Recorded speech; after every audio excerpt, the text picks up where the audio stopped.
Hello friends, कैसे हो। पिछले वीडियो में हमने पढ़ा था माइक्रो इकोनॉमिक्स और वो एलिमेंट था इकोनॉमिक्स का।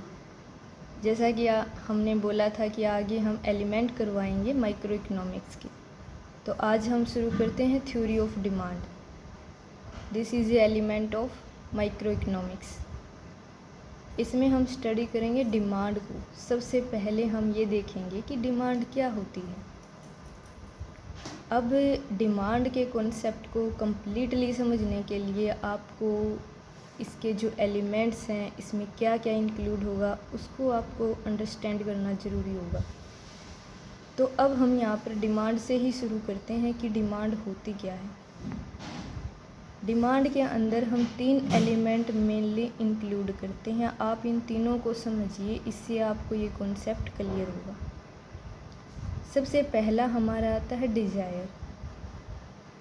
कई बार हम ये बोलते हैं कि मेरी ये इच्छा है कि मैं ना वो कार लेके आऊँ, या फिर मैं सोचूं कि वो चीज़ लेके आऊँ। ये बस घर बैठे हम ये सोचते हैं, हमारी डिज़ायर चलती रहती है हमारे मन में, ये लेना है वो लेना है। ये केवल हमारी डिज़ायर होती है। तो डिमांड के अंदर डिज़ायर होना भी एक एलिमेंट है। सेकेंडली हमारे पास होनी चाहिए purchasing power. Purchasing power means हमारे पास मनी होना ज़रूरी है। पैसा होगा तभी हम अपने डिज़ायर को पूरा कर पाएंगे।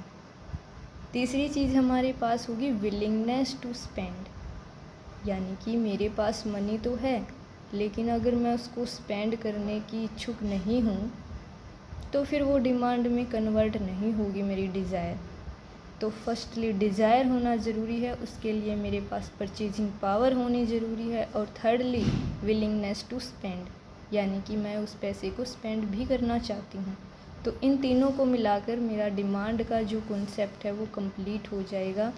यहाँ पर हम अब पढ़ेंगे लॉ ऑफ डिमांड को, कि what is law of demand.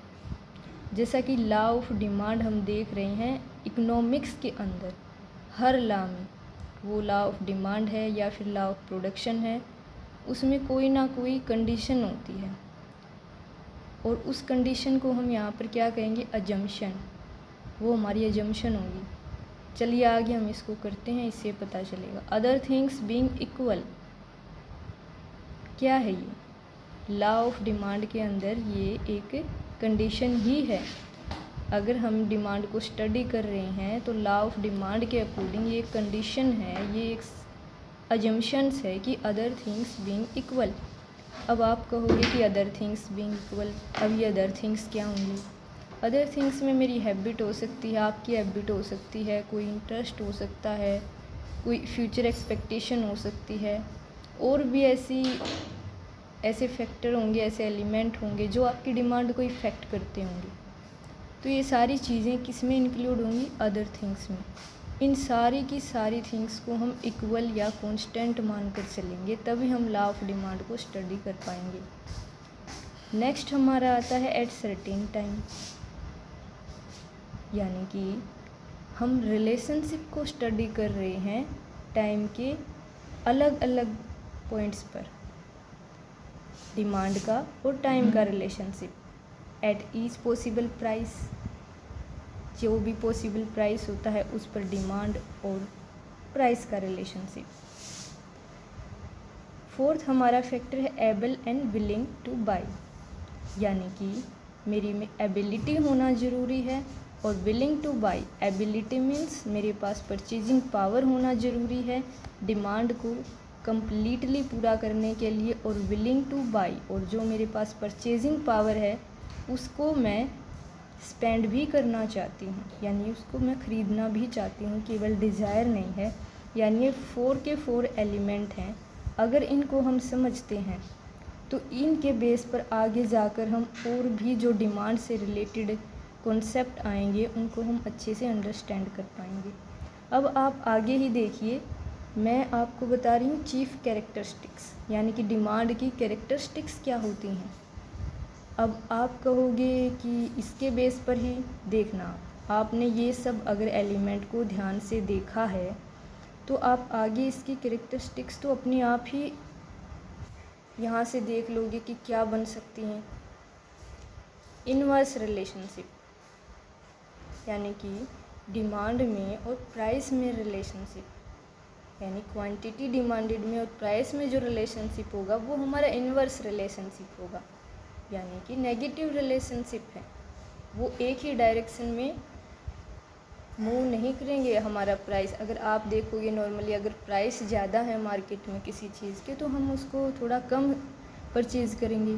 अगर किसी चीज़ के प्राइस थोड़े से कम हो गए हैं तो उसको हम ज़्यादा परचेज़ करने की सोच लेंगे। तो यहाँ से आप इस डायग्राम को देखिए, यहाँ से हमको पता चला कि भाई प्राइस तो 10 है, तो मैंने सोचा कि क्वांटिटी है वो मैं 4 ख़रीद लेती हूँ या 1। यहाँ से मान ले क्वांटिटी तो डिपेंड करेगी कि हम परचेज़ क्या कर रहे हैं, कौन सी थिंग परचेज़ कर रहे हैं। तो यहाँ पर मैंने 1 क्वांटिटी खरीद ली। फिर मैंने पता चला कि प्राइस तो कम हो गया भाई 5। तो यहाँ पर आके मैंने देखा कि चलो मैं 2 क्वांटिटी परचेज़ कर लेती हूँ। तो क्या डायग्राम ने क्या रिलेशनशिप शो किया? नेगेटिव रिलेशनशिप शो किया इस डायग्राम ने, यानी कि डिमांड के बीच में और प्राइस के बीच में रिलेशनशिप है वो नेगेटिव है। और इसका जो स्लोप है आप देख रहे हो लेफ़्ट टू राइट डाउनवर्ड है। फिर आप इसके अंदर देखो, ये प्राइस लिया है मैंने वाई एक्सिस पे और जो क्वांटिटी डिमांडेड ली है वो मैंने एक्स एक्सिस पर ली है। यहाँ पर सेकंड जो मेरी कैरेक्टरिस्टिक्स आती है उसमें मैंने लिखा price an independent variable and demand dependent variable, यानी कि प्राइस जो है लॉ ऑफ डिमांड के अंदर इंडिपेंडेंट वेरिएबल है। मीन्स प्राइस के ऊपर डिमांड है वो डिपेंड कर रही है, यानी कि मार्केट में अगर मैं गई तो प्राइस को देखते हुए मैंने ये डिसाइड किया कि कितनी जो क्वांटिटी है वो मैं परचेज़ करूँगी। ठीक है, अब जब हम स्टडी करते हैं 2 वेरिएबल्स को तो उसमें कहीं ना कहीं रिलेशनशिप तो एग्जिस्ट करता ही है। Other things remaining the same, जैसा कि लॉ ऑफ डिमांड में हमने एजम्पशन लेके चली थी अदर थिंग्स बीइंग इक्वल। जब हम इसको स्टडी कर रहे हैं तो अदर थिंग्स को हम इक्वल यानी कांस्टेंट मानकर चलते हैं। वो हमारा इंटरेस्ट है, हैबिट है, फ्यूचर्स की एक्सपेक्टेशन है। लाइक किसी की हैबिट है भाई उसको डेली कोई चीज़ लेने की, इसमें ख़ास करके जो एक्सेप्शन आता है ड्रंकर्स का, वो आप देखते हो कि एक हैबिट है लॉ ऑफ डिमांड के अंदर किसी व्यक्ति की ड्रंक करने की डेली। तो उसमें क्या करता है, उसको हैबिट हो चुकी है डेली ड्रंक करने की, तो वो प्राइस को नहीं देखेगा बिल्कुल भी। अगर उसको हैबिट हो चुकी है तो वो डेली ड्रंक ज़रूर करेगा। इससे वो ये नहीं सोचेगा कि प्राइस ज़्यादा हुए या कम हुए, क्योंकि वो उसकी हैबिट है।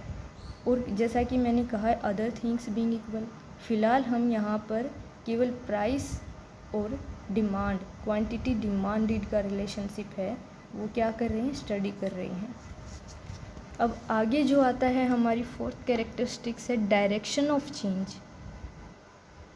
अब डिमांड का कॉन्सेप्ट हमारा केवल डायरेक्शन को शो करता है, यानी कि ये हमारा क्वालिटेटिव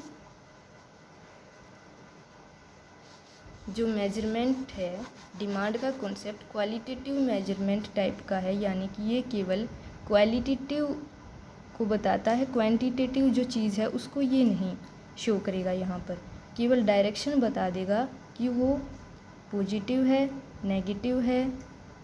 अब आगे हम करते हैं रिलेटेड विद टाइम। पीछे हमने बताया था लॉ ऑफ डिमांड के अंदर कि जो डिमांड है, लॉ ऑफ डिमांड है वो स्टडी करता है relationship between time and quantity demanded. अब एक बात आप ध्यान रखना, 2 कॉन्सेप्ट हैं हमारे यहाँ पर।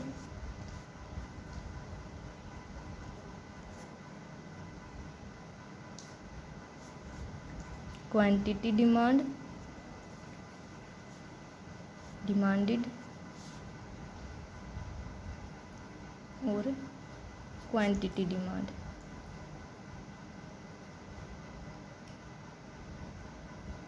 एक हमारा है क्वांटिटी डिमांडेड, एक हमारा है क्वांटिटी डिमांड।